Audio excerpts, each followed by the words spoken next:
Bonjour, bienvenue dans ce nouveau tutoriel de la chaîne Art of 3D où nous allons étudier l'interface de Blender.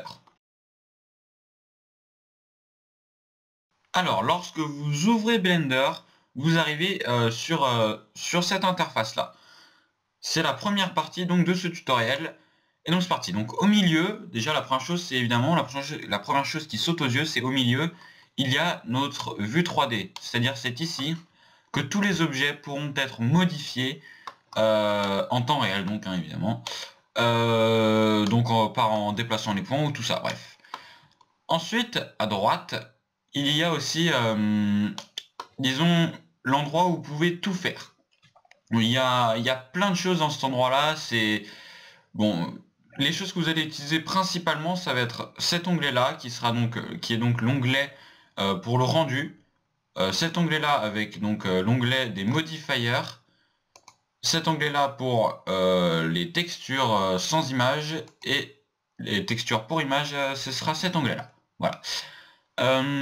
Et après, il y a les autres, c'est-à-dire ça pour les groupes de vertex, ça pour des contraintes sur un objet, et ça, c'est les informations générales d'un objet, les informations sur le monde entier donc là, sur la vue 3D, quoi, hein, le monde entier, les informations sur la scène, et ceci que je n'ai jamais utilisé de ma vie. Mais visiblement, c'est pour gérer les couches, donc les layers, quoi. Ça, tout ça. Et donc ça nous permet de faire la transition vers une autre partie de cette interface qui est en bas. Alors qu'est-ce qu'on a en bas? Ça ne veut pas monter. Bon, c'est pas grave. Qu'est-ce qu'on a en bas? On a la timeline ici, la timeline. Donc ça sera pour les animations. Et juste au-dessus de la timeline, on a un certain nombre d'onglets. Donc ici, je vous l'ai dit, c'est pour les layers. Hein. Voilà. Ici, bah, c'est le mode en quelque sorte. Par exemple, vous savez, quand je fais S, ça augmente la taille. Et bah ici, on peut passer comme ça. Vous voyez, si on fait ça, on peut augmenter la taille axe par axe. Hop. Mais ça, au fur et à mesure, vous verrez qu'on l'utilise plus du tout. Ça, c'est pour la rotation.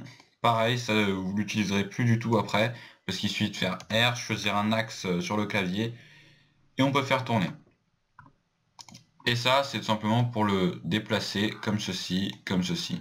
Mais ça, pareil, vous n'utiliserez pas, vous utiliserez la touche G. C'est plus intuitif, comme on dit. Et ça, pardon, ça, c'est le global, c'est-à-dire que vous pouvez un peu tout faire avec. Ok, mais on va revenir, voilà, comme ça. Ça, on va pas trop en parler, mais c'est quand vous faites un modifier ou un spin dans l'edit mode. Le spin, on va voir ce que c'est dans quelques minutes.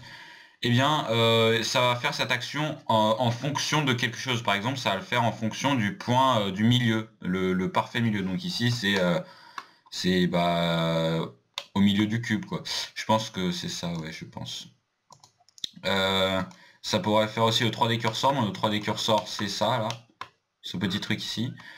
Et il y a aussi l'individual origins, donc ça c'est l'origine du cube. Donc c'est ce truc là avec les flèches, il me semble. Ok, ensuite il y a donc ici les différents modes que vous pouvez changer, edit mode, object mode, sculpt mode. Ce sont les trois que vous utiliserez le plus, et puis plus tard vous utiliserez sans doute un peu weight paint et texture paint, tout ça. Mais ce sera pour plus tard normalement. Ok. Ensuite, la dernière partie de cette cette interface là, ce sera ces deux endroits. Donc ici à gauche, vous pouvez rétracter avec N, et ici vous pouvez rétracter avec T. Ok, donc on va revenir sur T, et vous allez voir que je vais passer en edit mode et que ça va changer ici là à gauche. Edit mode, et voilà, ça a changé. Les boutons ont changé. Donc vous voyez, le spin c'est ça. Voilà, en gros je fais tourner mon cube, hein, je le multiplie en le faisant tourner selon un certain axe. Mais bon, voilà, donc ça selon un certain axe et selon le 3D cursor ou enfin bref, voilà. Vous m'aurez compris, j'ai pas envie de tout répéter. Ok. Pardon, je vais le remettre, on va repasser en object mode et on va faire CTRL Z ici. Et donc ici, vous allez avoir accès à un certain nombre de choses. Donc vous allez pouvoir faire le scale. Donc ça pareil, c'est S. Voilà. voilà, vous voyez, c'est un peu là, c'est exactement la même chose. Rotate pareil. Pour le... bon. Après il y a des boutons, je vais pas tout vous montrer parce que bon, il y a un certain nombre de choses quand même. Mais en gros ici vous allez pouvoir travailler sur vos mèches, c'est-à-dire le cube, la sphère, tout ça. C'est principalement ce que vous allez faire. Pour la deuxième partie de ce tutoriel, on va aller voir autre chose, quelque chose que vous n'avez peut-être pas souvent vu. Donc on va tout de suite le faire, je vais fermer ceci. Et vous voyez ici là, où il y a un petit quelque chose, et il y en a aux quatre coins, un petit peu partout. Hein. Il y en a ici aussi, là, il y en a un ici. Donc bref, on va cliquer dessus, maintenir et baisser. Voilà, donc là on a deux vues 3D. C'est pas très utile de vue 3D, hein, évidemment. Donc c'est pour ça qu'il y a une vue 3D, on va lui changer son mode.